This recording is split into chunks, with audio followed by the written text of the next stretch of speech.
Me and Michael Lon's the owner. I gave the thumb drive to B to load up. Okay. Yeah, being that, yeah, not sure whether or not, well, the thumb drive should still work, I'm assuming. I'm hoping. Yeah, we could put it up on the screen. Yeah. But in the interim, I guess there's some, I guess there was a couple other letters sent out, actually just the one letter from I can speak on that. engineer. I can bring you up. Basically, we have health departments ready to sign off. DPW is okay with things. They're looking for, as you know, everything goes in. They don't want to sign off until we get everything from the town because there's one Mylar. You don't want to keep changing. So we're pretty much, once we're done with the town here, the others will go forward. So we're hoping that the town will consider conditional approval at next meeting. And the comments from CPL, we feel are minor, and we certainly agree with them. These are procedural things. I can go through each one if you'd like. Yeah, I guess we could might as well run through the engineer's letter real quick. So basically, the first item is to recommend moving the water line from where we have it to cross lots 2 and 3. Let's see. Yep.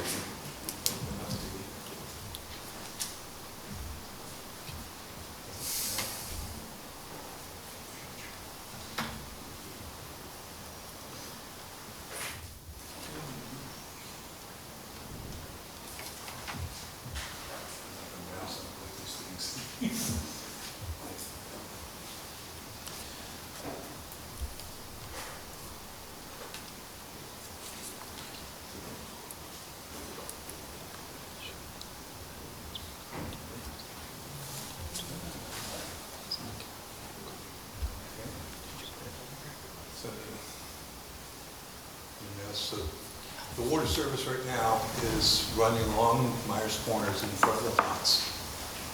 The town engineer is recommending it relocate down to lot 2 and 3. Our thoughts on that is we prefer to keep them along the proposed common drive so that they're not interfering with too much by running it along between lot 2 and 3. We're going to be placing on someone else's property and encumbering their lot.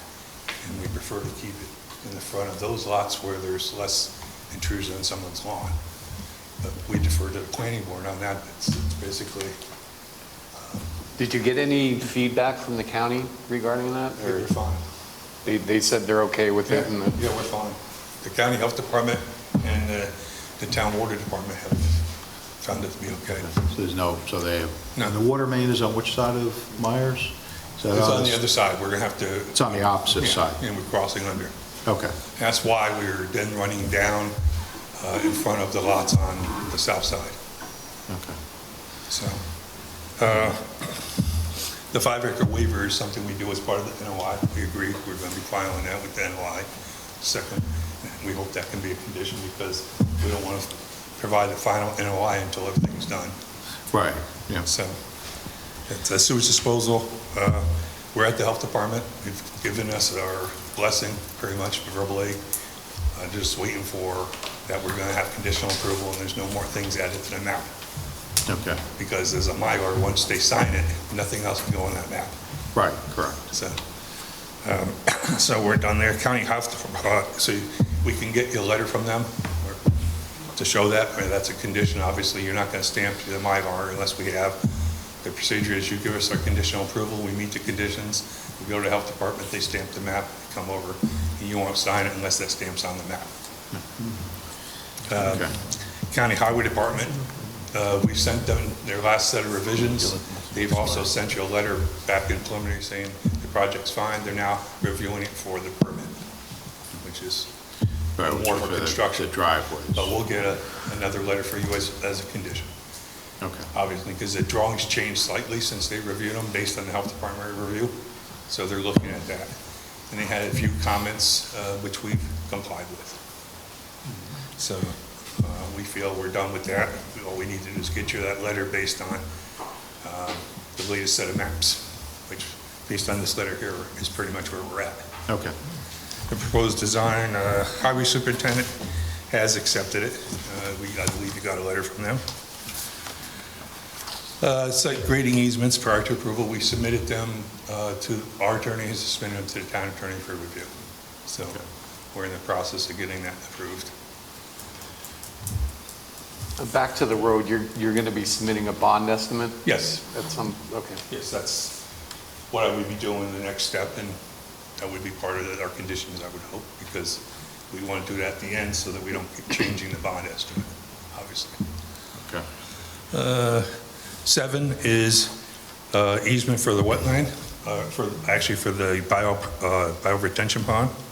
We certainly can add that on there with this list of easements we already created. That's not a problem. I jumped one. The one on 7 is about the way it's monumented.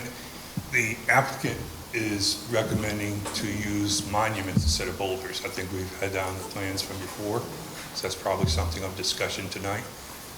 Is the planning board accepting the monuments to be placed at the corners, or do you truly want the large boulders? To delineate for the wetlands you're Yeah, talking for the about. 100-foot buffer. Yeah. We have these I mean, the wetland code- I mean, monuments that we have. Yeah, I mean, the code specifically has the boulders in there. Okay, and there's no way to. Right. So that's not a It's- waivable It's line. there, it's, right, it's Okay. there to protect the wetland buffer. That's, yeah. I don't know if we sent in, so we used in a similar project, and there was a actual, not on this side of DEC wetland, and they were, it's almost like it says on there, goes flush in the ground, says New York State DEC wetland buffer, and they were Yeah. more prone to that versus the large boulders, and it's almost like, so I mean, if we were to send, say the 19th, if we're back, if we were to bring in an example of the planning. Oh, board- they're on the plans. I believe I understand as far as saying the code doesn't allow you to leave from that. Is that not understanding? So, Yeah. to the board, as an enforcement issue, Mhm. if you don't know who your homeowners are, Mhm. and they can change hands, and what we're finding, the reason we went to boulders from the split rail fence is because new owners just chopped the fence down Sure. and then encroached into the buffer. Okay, so, So the boulders being there Okay. are a good delineation, Okay. that they can't be moved easily. And then the people that are buying it know they can't, they can walk it, but they can't put their swing set or a shed Understood. or other things in there. I think we'll comply with that then. Yeah. Okay.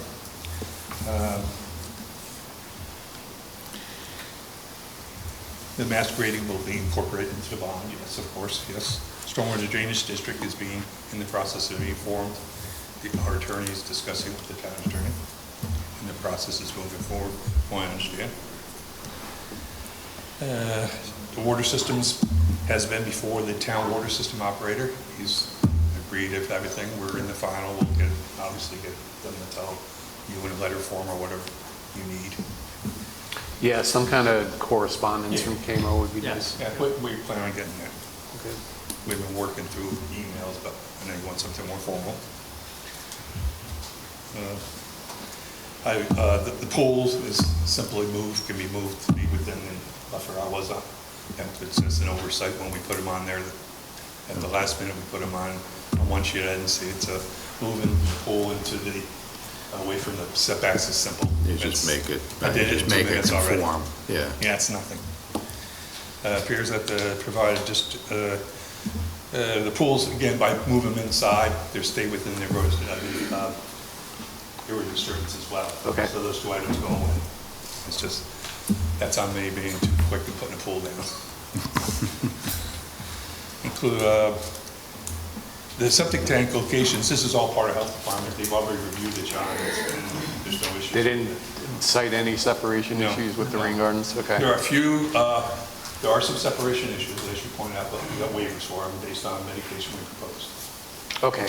If you have any correspondence from the health department, you know, just an interim review, you say you're close to having Yeah, a sign off, if you can provide that. I'll just- send you the last email, which we got from them a couple of days ago, saying that subject to what their last email was, provide the town's approval of the easements, the county's approval of the water line, and those things. Right. So I'll send that to John and to the board, obviously, Okay. to show you that we're right there. 15 is the issue whether the planning board would like to have a guardrail along Myers Corner Road. That's something I think also the DPW hasn't asked for, but if you would like it, that's something we can add. Was there one there now? No, right? No. Not in the There's nothing area over over there, there in the right? Bower retention pond. Oh, with the bioretention How area. close believe is that's that where- retention pond to the street? Yeah. Pretty There's close. Those the Bower retention ponds are not all that deep. They're They're only shallow. 5 feet deep, right? Yeah, Give or take? about 3 feet deep. They're shallow. Yeah. They're intended to disperse the water and Yeah. soak into the ground. They're not large. There's not standing water in there, How close is it to the road? about 20 feet away. But again. 20 feet? To the top. Yeah, what's the elevation? Is it flush with the road, or is it slightly above the road? It's up actually a little higher. Like It's actually a little higher. a few feet up? Yeah. Yeah. Okay. Yeah, I don't see, I don't know what everybody else feels. That doesn't need a So it's- guardrail. yeah. Guardrails are ugly if not needed, and especially in that area, because it looks nice over there. Yeah. And I jumped ahead on 16 earlier. I misread the first one. The easement for the Bower retention pond, we can add at the list of easements together. If the board, I assume, if the board would like to see that in an easement, I assume that you would. Yeah, I think it makes sense for maintenance Yeah. purposes. I agree. Yeah. It's on the list. It didn't get done. Yeah. An oversight. We were preparing so many easements, that one was an oversight. So Okay. it'll go on the list to get to a. On the list of easements to be Yeah, turned and we over to already the have, attorney. I mean, we got Okay. a lot of easements for cross Right. easements, and so that's an easement thing. And the SWIP things is more a technical review. We'd like to deal directly with. That's John. fine. We feel If- we- Yeah, as long as we get, right, because I We feel see those are they minor. put some pretty in detailed, Yeah. excerpts out of the, Yeah, we feel that's a technical type thing, that Yeah. we feel that If we can- what we're doing, we've done this before in the town and other projects with the same type of treatment, and it's Yeah. working. just a matter of wrapping up the loose Yeah. ends with that so that Absolutely. they can give a sign off on the Absolutely, SWIP. absolutely, we plan Okay. on doing that, and hoping that this, with the other issues the planning board may want to bring in, could get us to a conditional approval at the next meeting possibly. All right. Well, I mean, to get to there, I think we need to, you need to clean up the items that the engineer has, get them all addressed on paper, I guess, for their review. And then I guess it's just the planner, but you said there's really nothing left other We had just no conditions that will be put preliminary. onto the resolution. Yeah. For the most part, all of the conditions in the resolution will be engineering related, but we try to keep it minimal, right? Yeah, and on the plans, relevant to the engineer's comments, it's really, other than the pool being moved and the changing the monuments to boulders, there's no other changes. The easement Yeah. is just an easement document for the attorneys. That's the only two things, the pool being moved, there's nothing. The monument locations, which are going to change it out from monuments to boulders. Yeah, so whatever So- what the code has in there Yeah, specifically. I have no problem Okay. with that. So we're gonna- So if we get those things wrapped up, the SWIP cleaned up, get all that stuff memorialized to the planner, engineer, and staff so that they can kind of go through it, and then they can give us a recommendation if it's close enough, for the next meeting. So that's where we kind of stand, and then we can vote on it at that point. But we've been advised we still need to get these things kind of memorialized, on paper to get it to that point to authorize a resolution to be written. Okay. There was one other comment from the Fire Prevention Bureau. This goes back to March, and they had requested that a hydrant be shown at the east corner of the proposed road with Myers Corners. There's a hydrant right up. Is it there? Yeah, Okay. yes, hydrant in the front, yes. Which one? That was at the intersection. Right, Yeah, There's one up in the front. okay. yeah. Okay. Okay. I was hoping that with these minor things, we could just authorize the writing of the conditions. Yeah, no, I Okay. think it's just a matter of getting the submission Okay. to clean everything up. And then there's one other little item about the storage on the property. So I guess they're, I guess it seems that there's the impression that work is already started. I guess materials are being brought in, Connex box has been set on the property. Okay. So just, as fair warning from this point going forward, that, if town staff puts a violation on the property because other things happen, start digging stuff up, or, bringing equipment in, and, that kind of they put a violation on the property, it kind of stops this process Understood. until that gets abated. Understood. Just want to put that on the record tonight, so that, in case there is an issue going forward, Okay, okay? understood. All right. So if we could just get everything, if you can get all the paper, get everything satisfied for staff, Okay, we can move forward from there. okay, All right? thank you. Okay, thank you. Thank you.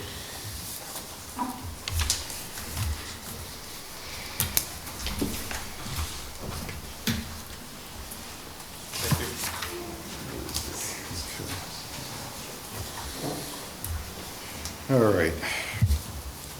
So our next item on the agenda this evening is CarMax Auto Superstore for site plan and special use permit. Good evening, everyone. Once again, Richard O'Rourke from the law firm of Keenan Bean, here on behalf of CarMax. We have our entire team here from Virginia, Colorado, and everywhere else, and looking forward to discussing our project. I just wanted to bring you up to speed in terms of one development, and that is that last evening we were at the town board meeting, and we discussed with the town board our application, and we were requested to write a letter of support, which we expressed our support for the very ambitious proposal for remedying the water and sewer issues on South Route 9. We did not get a chance to get the letter to the town board with a copy to you, but you will be getting that very shortly. Just briefly, what we discussed was the fact that we are in full support of the proposed water and sewer improvements. We recognize it's a very, very ambitious program. We also recognize that the site that we have and what we are proposing, we are totally self-sufficient in terms of we can service our own septic needs right on our own property, and that with respect to the water. And one of the questions that was raised last evening at the town board meeting was, what about your car wash? And they were concerned in terms of water consumption. And of course, we explained to them that the water will be 100% recycled, so that it's not something that will affect or impact the drawdowns that might occur with other uses. And I'm well aware of what everyone's going through in terms of the drought and problems with the wells. The other thing is that it was clear that CarMax is different. It's not a car dealership per se. It's a business that is entirely different, brings an inventory of 50,000 cars to a site, essentially, not parked there, but nevertheless the ability to market on a much larger scale, and is a very supportive corporate citizen, as expressed in fact by this application. The land set aside that we've already put on our site plan, but we also discussed how we possibly can help in a fair and equitable way in terms of some of the soft costs that are involved with this very ambitious program that the town is embarking on with improvement of infrastructure. With that, what I'd like to do is just turn it over to John Thatcher, who's in here and is coordinating our submission and response to the questions and comments we've received. Okay. Is that okay? Thank you. Sure.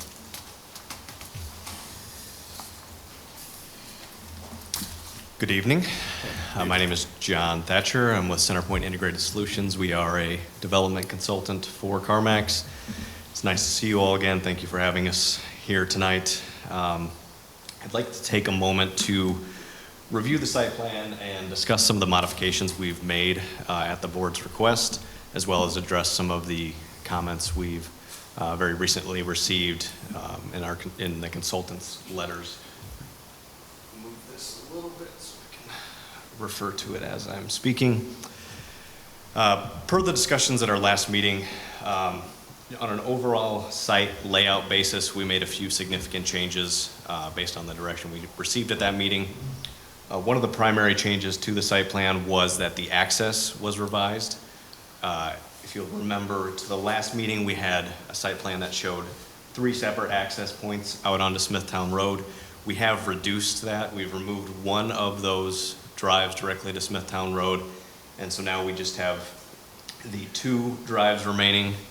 We have one more customer-focused drive towards the front of the site, and the truck access slightly back from that. We've added signage notations to the site plan as well, so there will be a sign indicating that truck deliveries should use that secondary access point. We've also provided truck turn exhibits with our latest submittal, showing both turning exhibits for car carriers themselves as well as emergency access, fire truck access into the site. We've requested a waiver for slightly smaller stall and drive aisle dimensions within the sales display area at the front of the site, all the while ensuring that emergency access through that area will be met, and providing the truck turn template to show that to you all. I understand that there was an additional comment about a possible conflict with one of the parking stalls on that truck turn exhibit, as well as a request to show the actual turnaround within the staging area. So we just received those comments yesterday, but those are comments that should be fairly easily addressed, and we'll make sure that we do that. The next topic I wanted to discuss was the public parking counts. At our last meeting, we had discussed how the parking counts for CarMax, the amount shown in our public parking lot is necessary based on the projections from data from the 230 plus existing CarMax facilities across the country. And so we discussed that a little bit at our last meeting. With our latest submittal, we actually showed the data we were working with there. So that's data that analyzed similar facilities, similar in both the prototype of the building, stores that are the exact same prototype as is proposed for this site here in Wappinger, sites that are similar sized within an acre of the size of the project here in Wappinger, and stores with similar what they call 20-mile population demographics, which is really the key driver for the sales at that store, all the things that impact the amount of parking required for a site. So what we found was, looking at those stores, the average number of public parking spaces was 98. For this particular site, CarMax is proposing 77 public spaces, so actually proposing a little less than is typical for a store of this prototype size, site size, with similar sales projections via the demographics. And so CarMax is also respectfully requesting a waiver for that maximum parking requirement as noted in our request letter, which was submitted to the town. The next topic I wanted to touch on was architecture.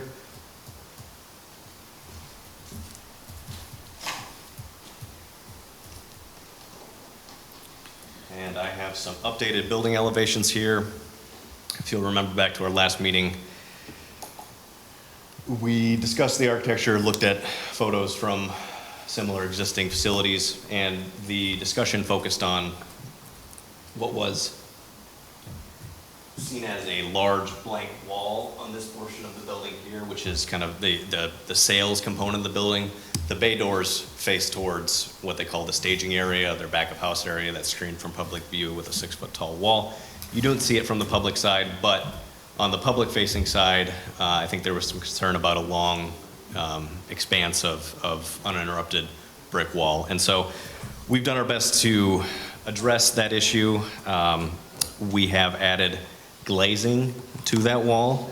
As you can see there on the elevations, I know it may be a little difficult to see, but I'm referring to those windows there. And we have also added a row of landscaping in the parking area directly in front of that portion of the building, so.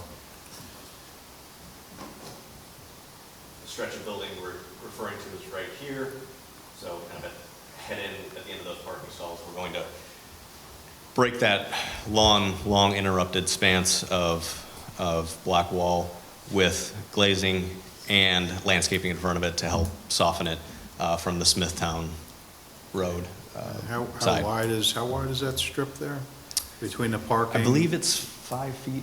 I believe it's 5 feet. 5 feet. So it would be, I don't have the exact species we had spec for that, but it would be sort of a skinny, tall, evergreen type shrub that would fit within that area.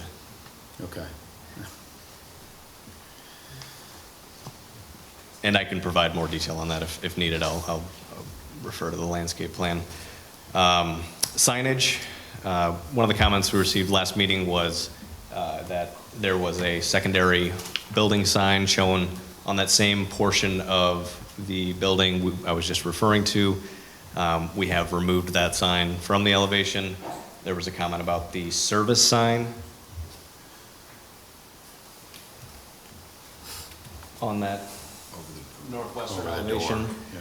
and how that was the same size as the CarMax sign above the entry peak feature, and just kind of concerned about wayfinding and things like that. So we have reduced the size of that service sign as well, as discussed last meeting. On the landscaping front, I'll refer back to the site plan here. As discussed, we are maintaining the mature existing vegetation along Osborne Hill Road, where we are adjacent to residential, and at the request of the board and staff, we have gone further to supplement that existing landscaping, or enhance that existing landscaping by adding additional new landscaping on Osborne Hill Road to sort of fill in the gaps where they may exist in the existing mature landscaping, lower level vegetation that'll help fully screen residential from the proposed CarMax facility. We've also added additional trees to screen the water tank in the rear of the site there. And we have, as I mentioned earlier, added that row of landscaping along the sales portion of the building to help soften that block wall there. And then on the comments, the comment letter we recently received, there was one additional comment about landscaping on the southern property line. And so, again, those are comments we've just very recently received, but I believe that is referring to this property line here, or maybe a portion of that property line there. Either way, we intend to maintain what we can there for existing landscaping, and we will certainly, we're certainly open to adding additional landscaping. Like to take a little deeper look as to what natural buffer already exists there, but if enhancements are necessary to maintain a buffer there, we're happy to accommodate that. Okay. All right, and then lighting. So as you all know, lighting, integral part of CarMax's operations and the safety of the customers on the site. With our latest submittal, we revised the site lighting plan fairly significantly from the previous version. We provided a lighting design narrative along with that. Compared to earlier versions of that site plan and what is typically done at a what I'll call standard CarMax facility, we've really worked hard to bring those light levels down a lot and come a lot closer to complying with the lighting code updates that were recently adopted. We still are requesting a couple waivers. We understand in the most recent letter that was received, there's some additional questions and comments related to lighting. We have not had those comments long enough to really offer a comprehensive response to all of that, but just acknowledging that those were received and reviewing our options there. So that's really a broad overview of the changes we've made. You know, in general, CarMax is listening. We've heard your concerns through the various meetings we've had and the comments we've received from your consultants, and adjusted the plan accordingly. And I think we're getting close with what I believe is a really good-looking plan that satisfies the desires of the town, as well as the needs of CarMax as they hopefully operate their business here. So we have the entire team here tonight. We are more than happy to answer any and all questions you may have. Thank you. Okay, thank you. I have a quickie. Go ahead. The tank is mentioned in the back, is that water? Correct. Is that recycled water for the car wash? No, that is for fire protection. Okay. That is a tank that we'll hopefully never have to use, but it's just, A reserve? you can only pull so much out of the well. The buildings are fully sprinklered, and so in the event of a fire, that tank would be used to quickly provide a large amount of water to the building to run those sprinklers. And where are they recycling the water? He mentioned that they were gonna recycle the water from the, so they have an oil separator on that and all? It's a self-contained car wash system that has tanks built in. The water is fully recycled, and every so often, depending on use, a water truck will come in and pump out the old water, put in new water. So it's a self-contained system to wash those cars. Okay, so all water will be discharged off-site, not on the site? Correct. It'll be, Okay. yes, trucked off. Yeah. Okay. It's kind of an expensive option. Given the limitations with the utilities on the site, it's one that CarMax had to make. Okay. All right. Lighting? Lighting, well, I think we kind of discussed, I mean, lighting, we're kind of stuck. We're, the lighting, laws were changed. It's kind of, if you're the first candidate using it, then it sets a precedent going forward. That's a difficult one. Your lighting levels were based on an average of the whole site, is that correct? We do have our lighting consultant here tonight. If you have more technical questions, he is able to address those. But yes, I believe that was the case on our latest submission. The lighting, we circle back around to the lighting, and we can have your consultant, maybe we'll hit some of these other, whatever other stuff we have first. Any other board members have any questions other than the lighting right now? Parking spots? Go ahead. Parking spots? The parking? The parking, for the, you're talking about, you're only gonna reduce the size of the parking for the sales area, correct?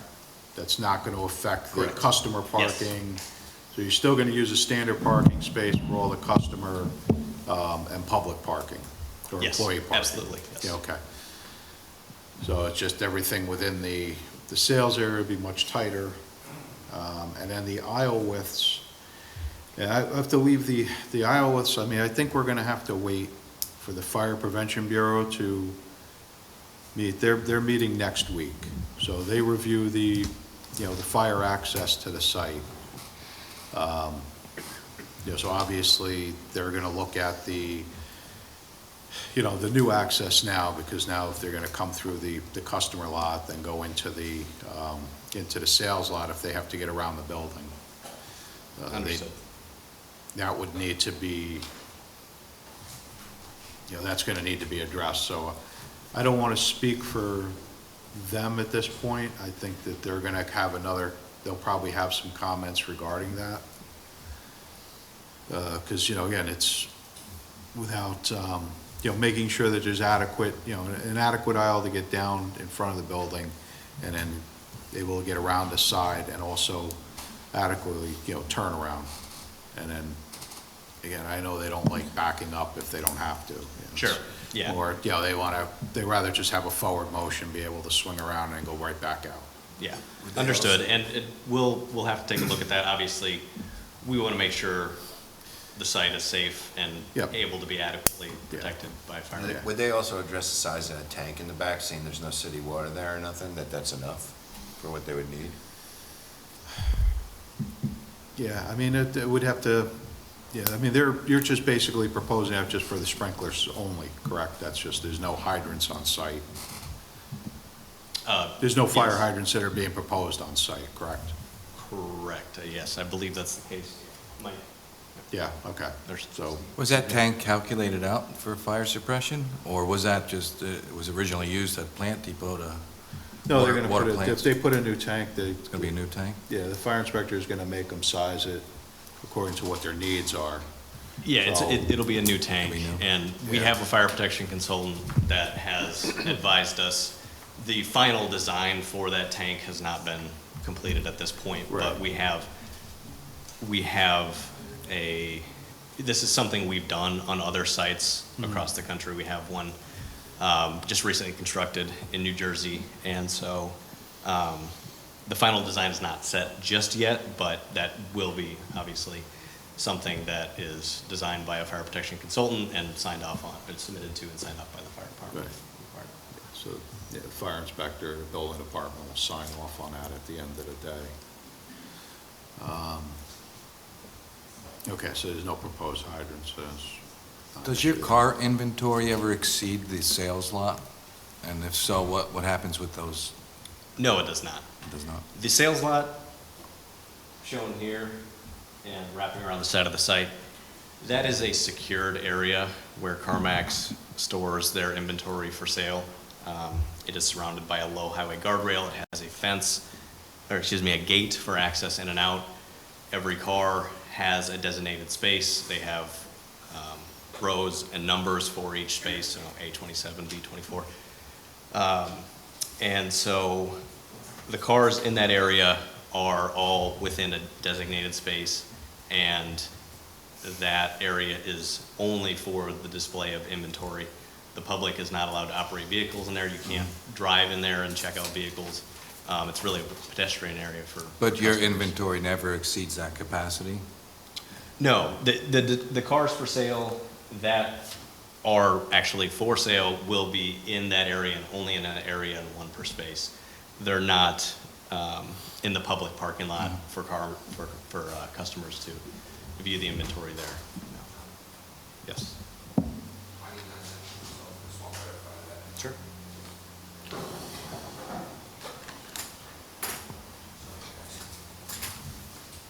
I'm Steve Hudak. I am Design Development Manager for CarMax, 12,800 Tuckahoe Creek Parkway, Richmond, Virginia. So your question was very specific. I think I would answer it this way. The sales lot shouldn't exceed the number, the cars on the sales lot shouldn't exceed the number of spaces. However, we've got that area in the back where there could be inventory that hasn't yet been put out for sale, and it could be stored back there. So the inventory could exceed the number of parking spaces, just not on that. I was just curious where the overflow would go. in Yeah, that- there's that sales staging area in the rear of the site. That's kind of CarMax's Like a back. prep area in the back? Correct. Okay. But what you won't see is cars double, triple park up front in that sales display area, if that's your question. I was just thinking too, with that, the amount of parking lot that's there, do they have a designated spot where they're, for like snow removal, where they're putting everything? And where that runoff would end up when it melts, with all that salt? We have not designated an area on the plan Usually thus these far. larger projects like that have a, a place where they're, where they may even have a retention pond or something, I don't know, something, because that's a lot of snow. There's a lot of salt that's gonna be piled up someplace. Yeah, that's certainly something we can Is look there an at. area you could pile all that snow that's not gonna block access for a fire truck or anything else like that? Probably something to think Snow. about, Sure. Snow access, so, I mean, yeah, if they can mark up where they're gonna put where they're gonna pile up the snow in the wintertime. Yeah, That would we be, can designate an area on the site. plan. Right. To make sure If it's one physical spot, or if it's, multiple spots. 'Cause, Right. I mean, again, you know, it's going to be hard for them to take everything from the front of the property and try to push it to the back. Sure. Yeah, I mean, just because they have so many cars and they're taking up so much of that space between 9 and, you know, back there, you know, I just don't see where they would pile it. Yeah, we're happy to designate Yeah, specific that would areas like an on the unsafe site, and condition obviously after in that. cold weather environments like this, that's something that, they have plenty of stores where that is the case, and I believe, you know, they will find a spot or multiple spots within the various corners of the different parking areas to pile that up, but we're happy to designate that on the plan if desired.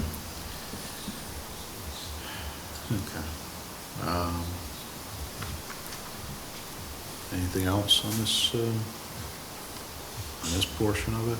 Not other than all the waivers they were asking for. Yeah. All right. Let's, just see here.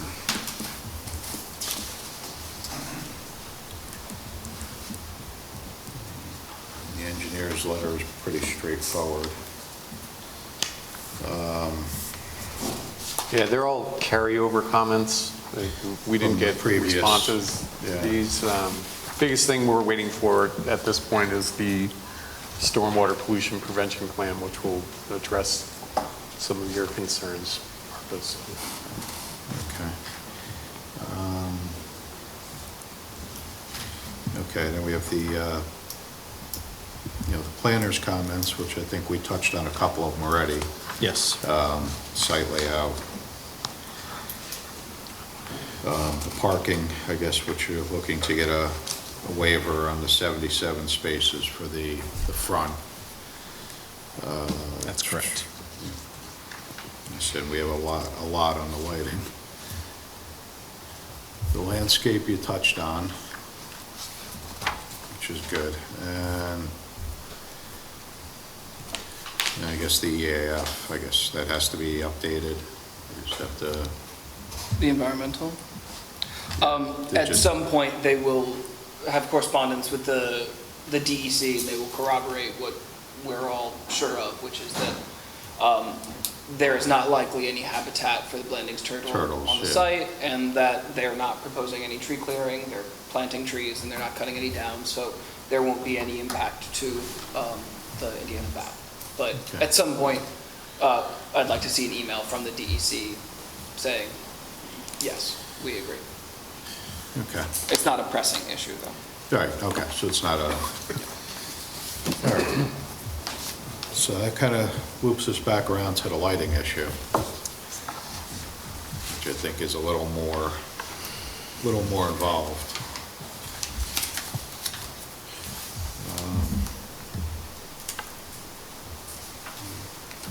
Maybe we should discuss that a little bit.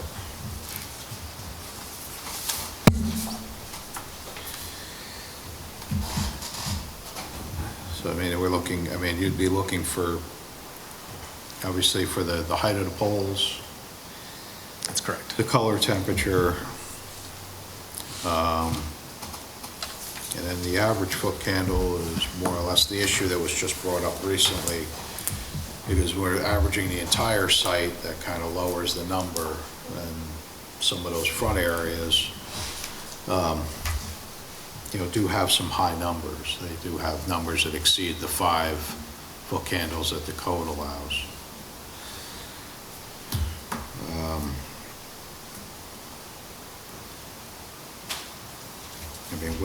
I mean, I don't know how we can,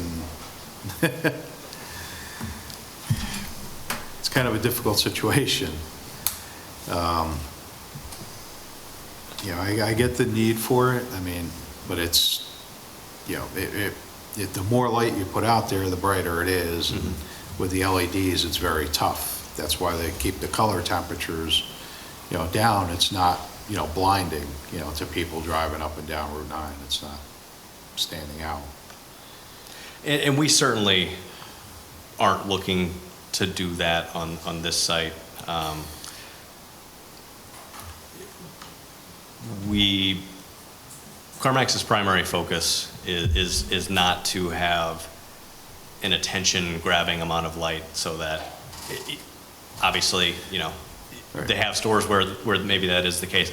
That's not the case here. What they're really trying to do is at least maintain a minimum light level that will provide a positive shopping experience for their customers and a safe shopping experience for their customers and associates. On the customer experience side of things, obviously, you know, a car is a big purchase. These are not these are not new cars. These are pre-owned cars where, you know, with a new vehicle, the expectation is it's absolutely perfect. It just rolled off the line, and that is what it is. These are pre-owned vehicles, and while they have a very thorough inspection and certification process, they still are used vehicles. And so customers have a little more of an expectation to be able to really properly assess the condition of a vehicle, any dings, scratches, imperfections in the paneling, things of that nature, you know, accurately assess the true color of the car, things like that. During the day, obviously that's not an issue, but in the winter months, especially when it gets dark earlier, people are shopping, you know, after work, sun's already down, they want to be able to make sure that we want to make sure that the customer is able to properly assess the condition of the vehicle. My concern is the residents on Osborne that are right behind this project. Sure. Yeah, Sure. So these lighting levels that we're recommending, well, that we're actually not recommending, these are the same that, like, for instance, a Nissan dealer right up the road from you is Right. doing right now.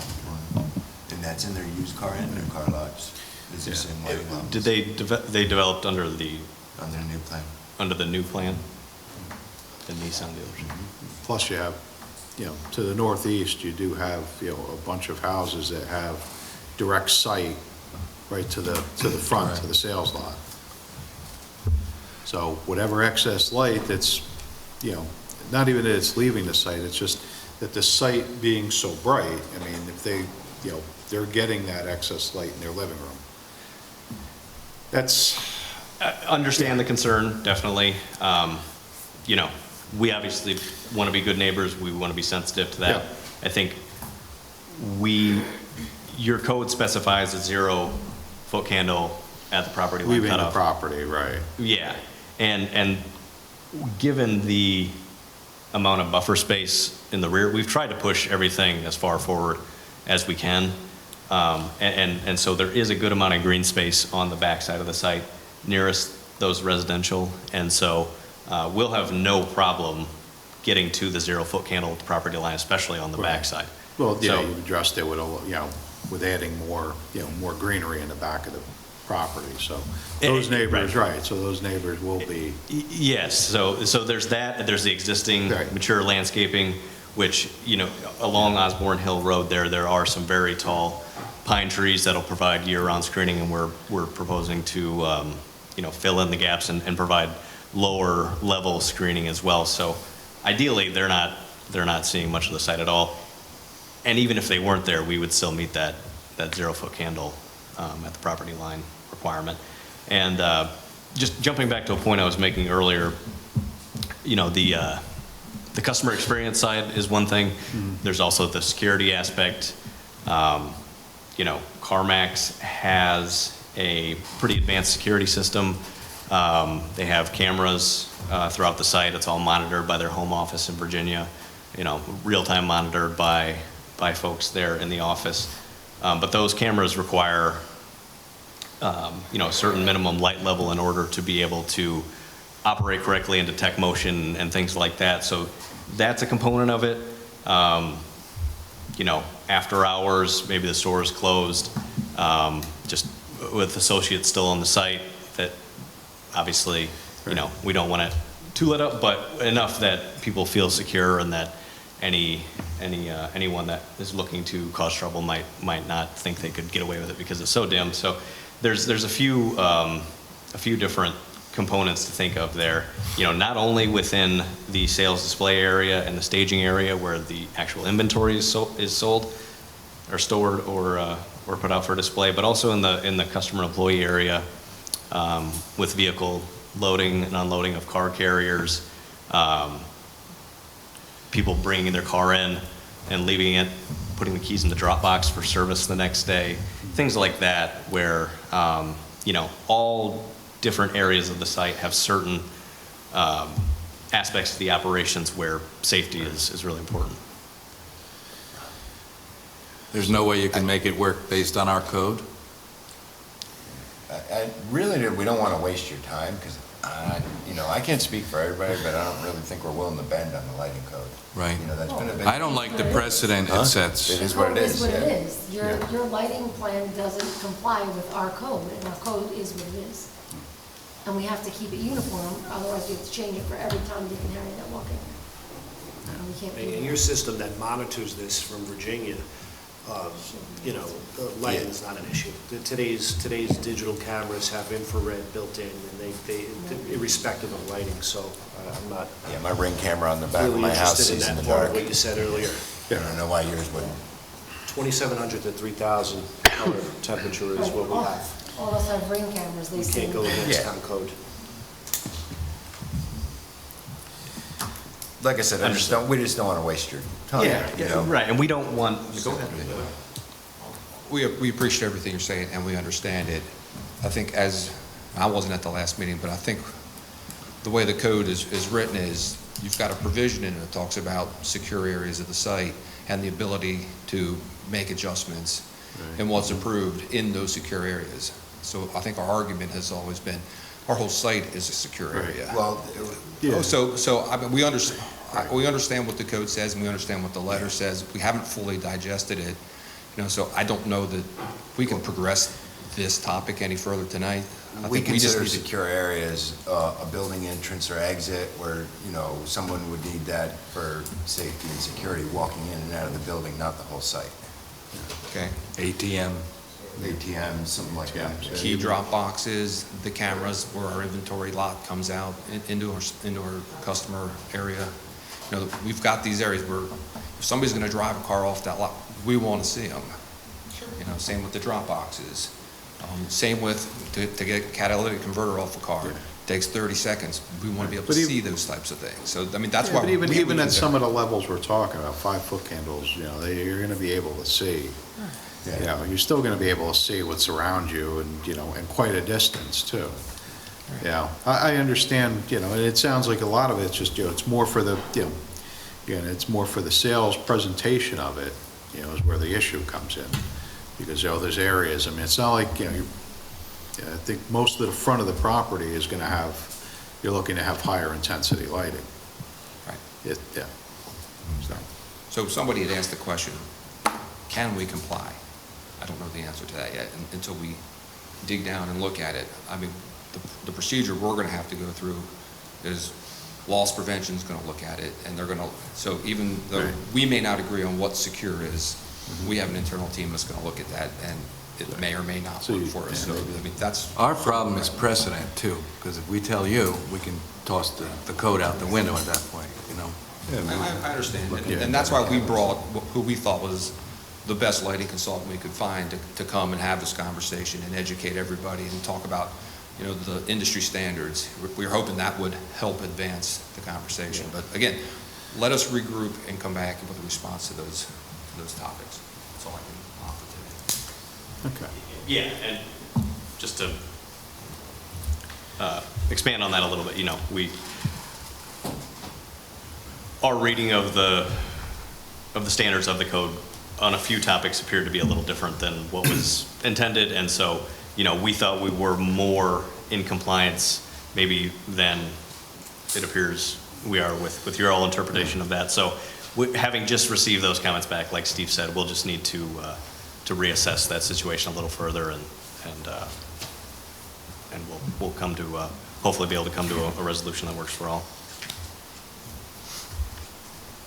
Oh, you know what? I had one other quick question. You don't have those, like the loudspeaker systems there, the paging systems? Not for day-to-day operations. There is, part of the security system does involve a PA system that if a someone comes onto the lot after hours and is, snooping around the cars, they can say from the home office, hey, we see you, please leave the premises or the police will be called, something like that. So on the rare occasion that is used, but in day-to-day operations, they don't have the PA system saying, Steve, please come to the garage. They use a walkie-talkie or cell phone system in day-to-day operations. Okay.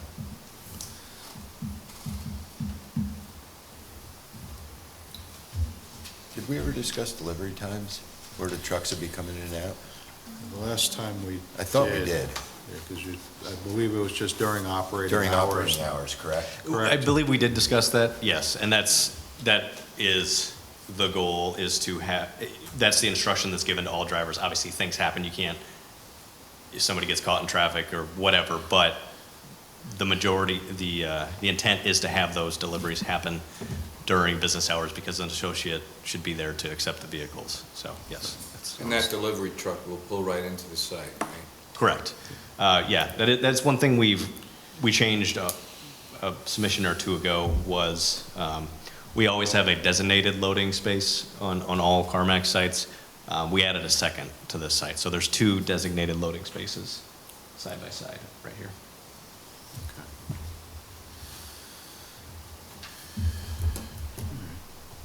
Anybody else have any questions? No. No? You guys are good? Okay. All right.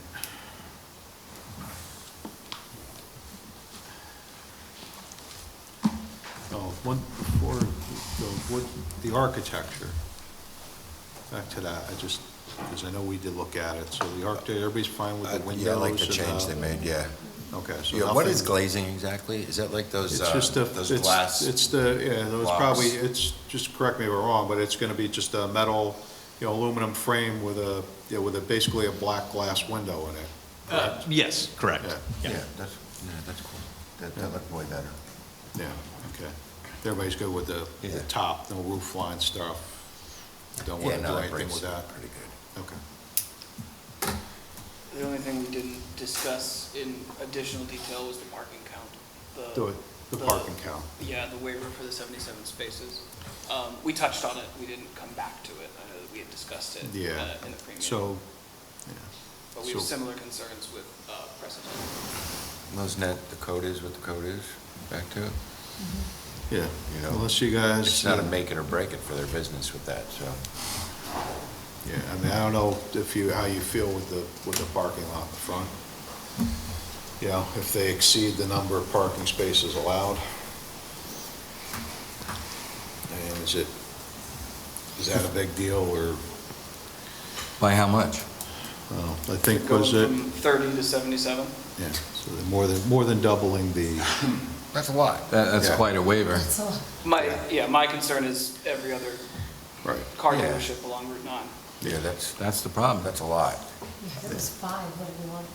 Right. Well, that's what Nissan had up there originally, it was like 5 or 6 pads, that's all we let them have, remember?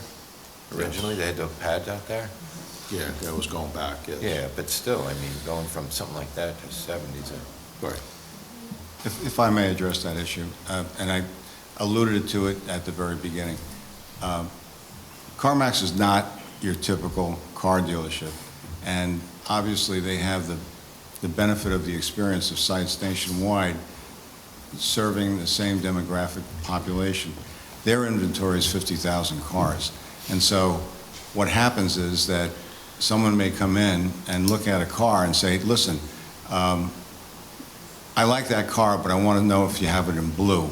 And they can pick up the phone, and they can call New Jersey, or they can call someplace else and bring it in. So the issue is that the volume is based upon their experience. So I understand and respect the issue of the waiver, but it's a different kind of use.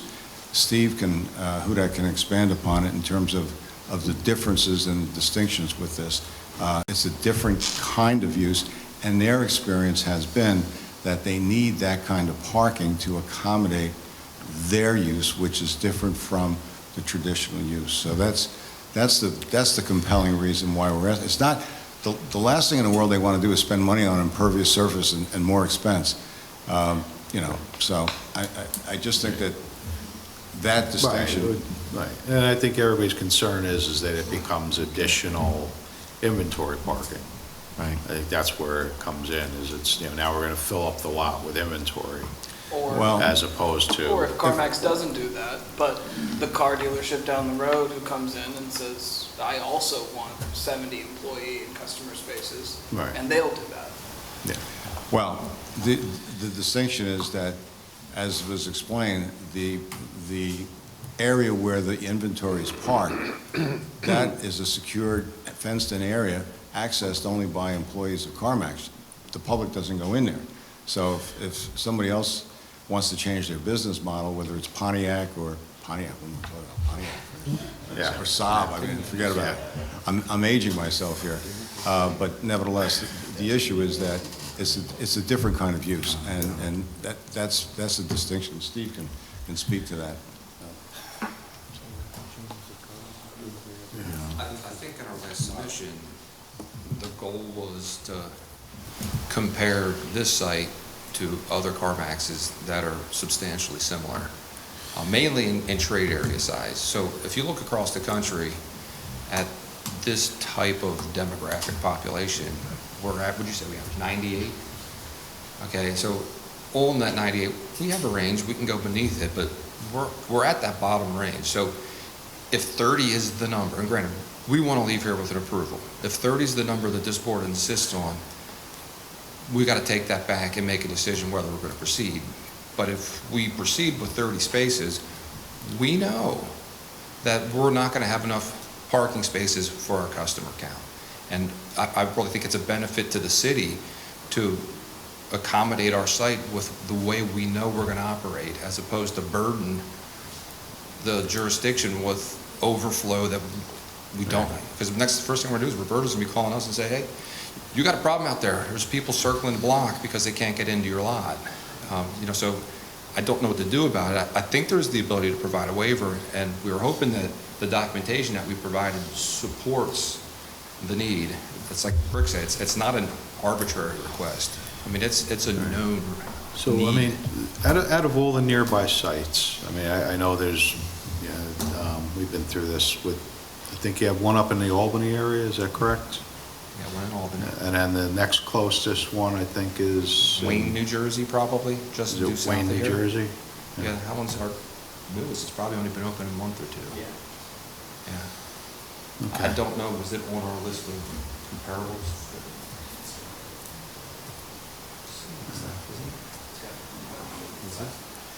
The site is sized to put a reconditioning building on it, but I think what's built today is substantially similar to this. I just don't know if the demographics are the same. Would it help to? I mean, to help us out, I mean, it's not like we can go, at least not easily, go on a field trip. Right. To go out and take a look, hey, we have a similar site on the other side of the river. We run over to Middletown and look at your facility there. It's a much further distance. Is there a way to provide us information showing us, basically your overall site plan in some of these other locations? Yeah, I mean, we've got the list of sites that we. As we have, I mean, I know in the past, way back in the beginning, I know I did look at, I mean, you look at some stuff on the Google Maps and things like that. It kind of gives you a general idea. But if you've built these out in other locations, I mean, maybe the board can take a look at it and have a more educated decision. It's hard with, if you're saying that this is the same in all these other places, maybe there's 4 locations nearby that you can show us what you have.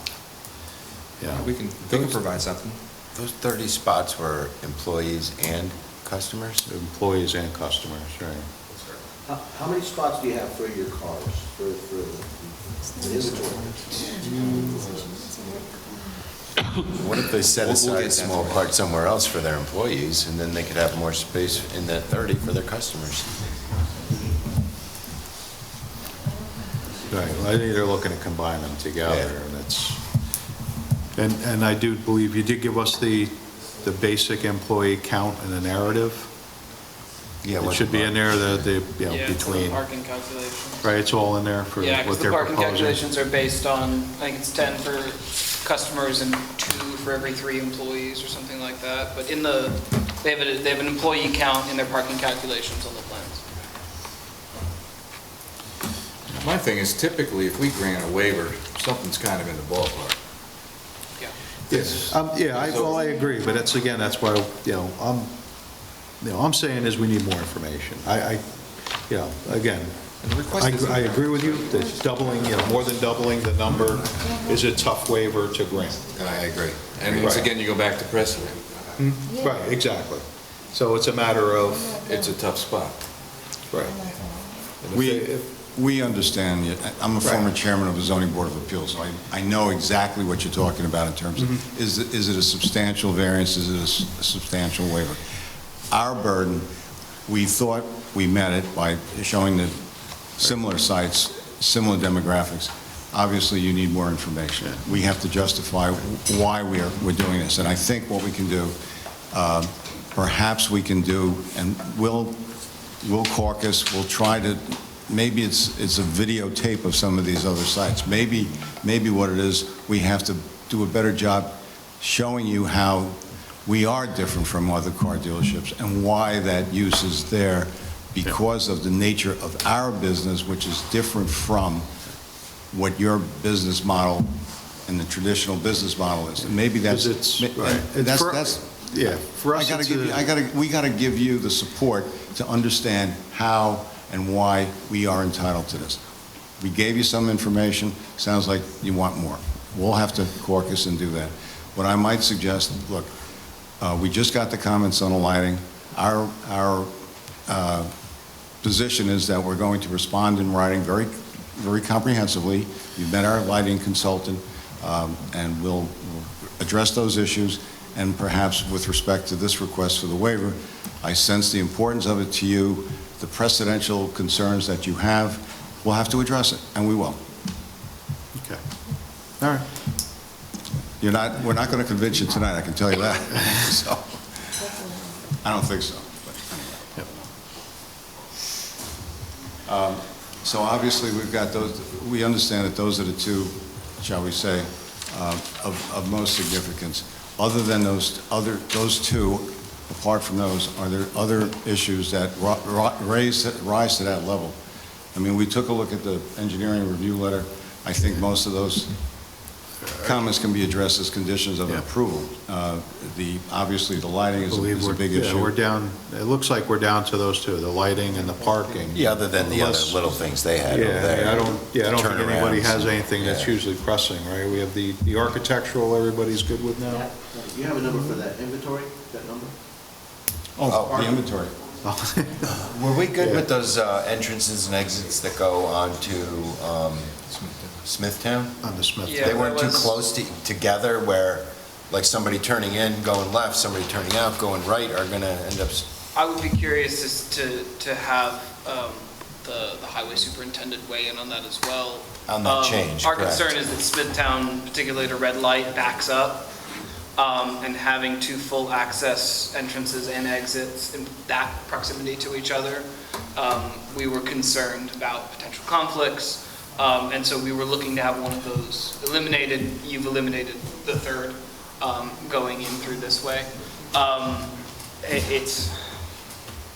I'd be curious to have the highway superintendent weigh in, or have somebody in the traffic department at my office weigh in on that, because that is a concern. And now you're taking, the people taking the cars for test drive are now going through those entrances and exits as well. And that the existing traffic conditions at certain times of day along Smithtown Road make that very difficult. I mean, they essentially block one, if not both, of those entrances and exits, depending on where the light cycle is. And Obviously, whether it's closing rush the hour. one closer to Route 9 is helpful because it's helping with the stacking at the traffic light. So that, getting rid of that, you don't have to worry about that issue as much. And now they've moved it more towards the Yeah, back but that's half also of the that. one that gets used less, Right. right? You don't have as many cars coming in and out of that one. From that perspective, though, it does make more sense to eliminate that one. It also, in my review, though, it also looked like that was the best way to make the turning template for the auto carriers and for the fire trucks work, given that parking area.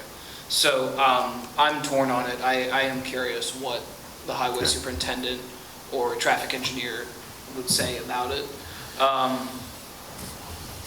And then obviously, you know, depending on where the parking count waiver discussion leads, the layout of that parking lot may look different by the time we move forward with the plan. So, All right, so maybe we could get a comment from the highway superintendent if he, you know, if he's not comfortable with what's there, then. yeah. we could I can also have somebody. We could have, right, we have a look at it. consultant, have Yeah. one of the, you know, have somebody in your office take a look at it. Okay, I think John, do you normally talk to Mike Sheehan? Yeah, I mean, Could you I can ask him to take Reach a out, look. Sure. yeah, reach out to him, maybe discuss the, you know, the issue and Yep. and get us something, you know, whatever his response to it is. Sure. All right, thank you. Yeah, we'd be interested to hear what their take on that situation is. Obviously, you know, with the light there, we eliminated the access drive closest to that light. Makes sense. And so we thought that was a good approach. The two drives, really the secondary drive is just to kind of keep the car carrier traffic separated from the customer traffic. So that secondary drive will really be utilized. On the latest submission, we added a call out to have a sign for truck entrance on that drive, and it really should be utilized as a truck entrance only. So, you know, relatively few amount of trips from car carriers. Everyone else will be using the primary entrance. There's really no reason for a customer to drive to that secondary entrance. They usually They'll all be coming from they around. usually put drive-over curbs on the truck entrance? Yes. Okay. All right. How often do you plan on getting deliveries? For a store of this size, typically it would be in the five, yeah, somewhere in that, 5 to 7. A day? Yes.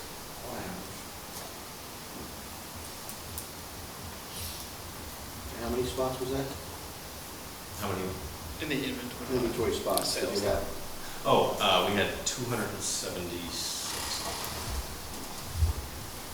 276? Yeah, we may need to recount based on, we had to eliminate a few for the truck access, emergency access. Okay. So I'll get you the exact number on our next bill, but Okay. it's right in that range, yes. Okay. And one more point on the parking count number. I think this may have been discussed before, but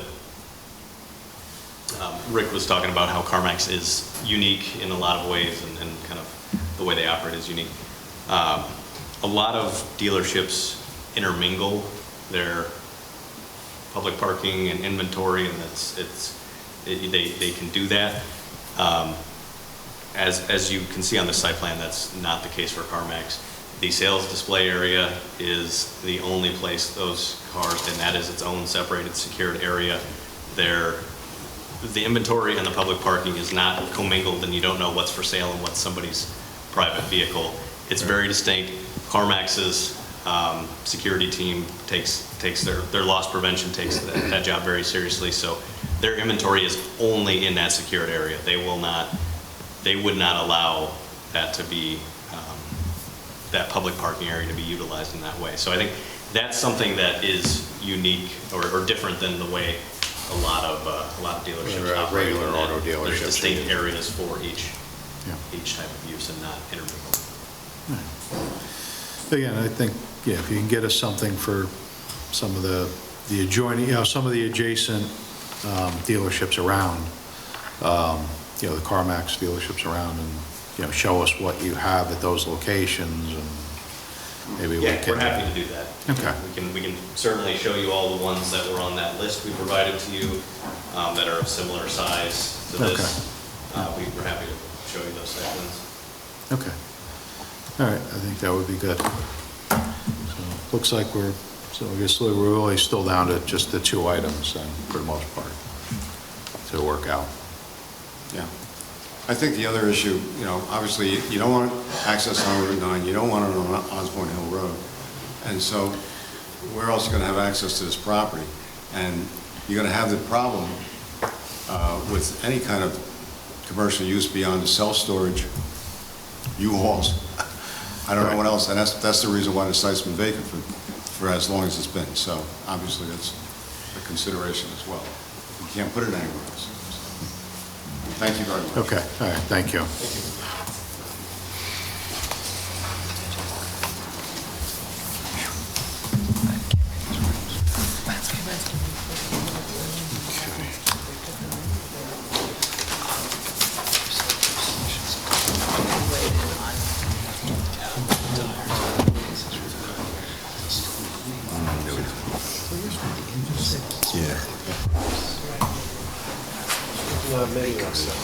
Okay, so our next item on the agenda this evening is a conceptual review for the Cary subdivision.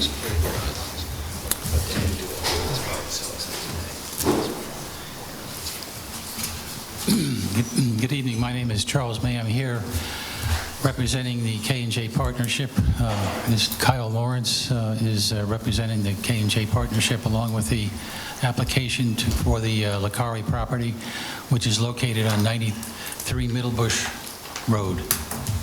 The property presently consists of a house that the Licaris are presently living in, and there's also a two-bedroom apartment along with an existing building which most likely we're all familiar with. It's a restaurant which was opened many, many years ago. It was my understanding that it was a pork store many, many years ago, and then it turned into several restaurants, and there was Stefano's, and I can tell you that myself and my children used to go there and have Italian dinners, and we enjoyed it quite a lot. Yep. So we're all familiar with it, I'm sure, because it's within walking distance from the town hall. It so happens that at this point, it's my understanding that the Licari's health is not good, so therefore Kyle has entertaining the idea of purchasing the property. What we would like to do is we would like to leave lot 2 would remain with the Licari's present building along with the building that they're living in, but we would like to subdivide the property. The property is presently zoned R2040. In an R20, you would have to have central water and central sewer. In R30, you would have to have either sewer or water. And in R40, you would have a private well and septic. It is our understanding that at some time in the future, the town does anticipate the possibility of bringing in water and sewer to this particular area. However, I don't know at what state or what progress has been made toward performing that task. What we have done is we've taken the 1.64 acre lot and we've subdivided the lot into 2 lots. Lot number 2 would be 41,588 square feet, which would be in compliance with the R40 zoning designation.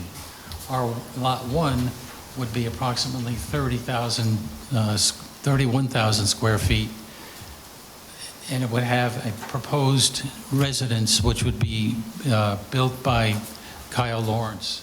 The residence would be located right off of Middlebush Road in the approximate location where the restaurant now is located.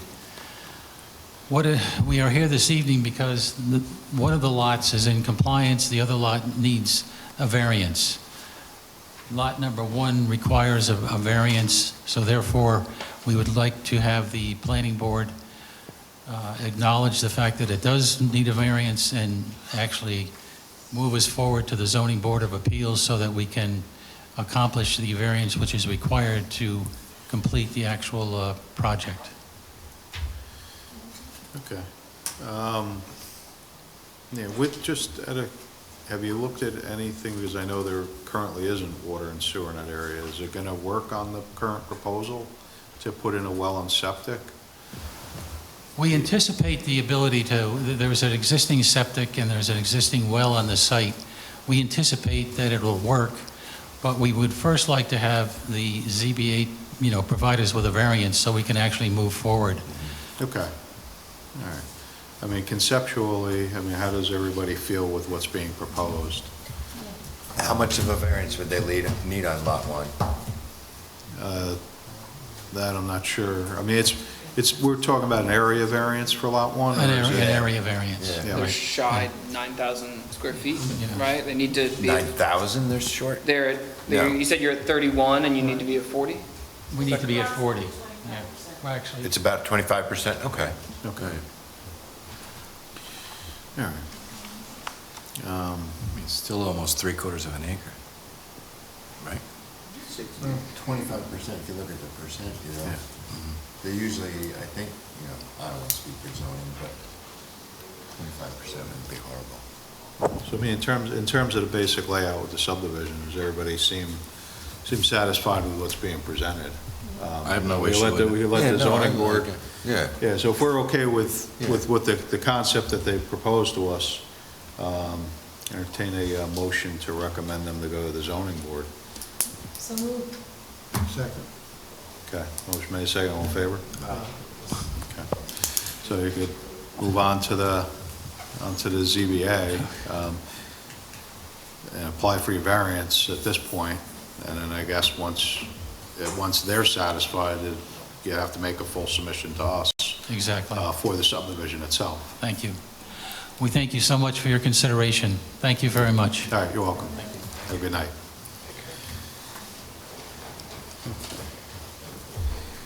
All right.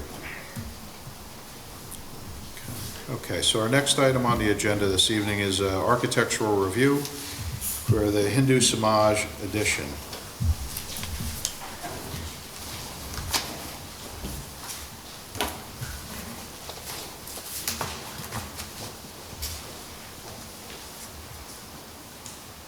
Hello, good evening.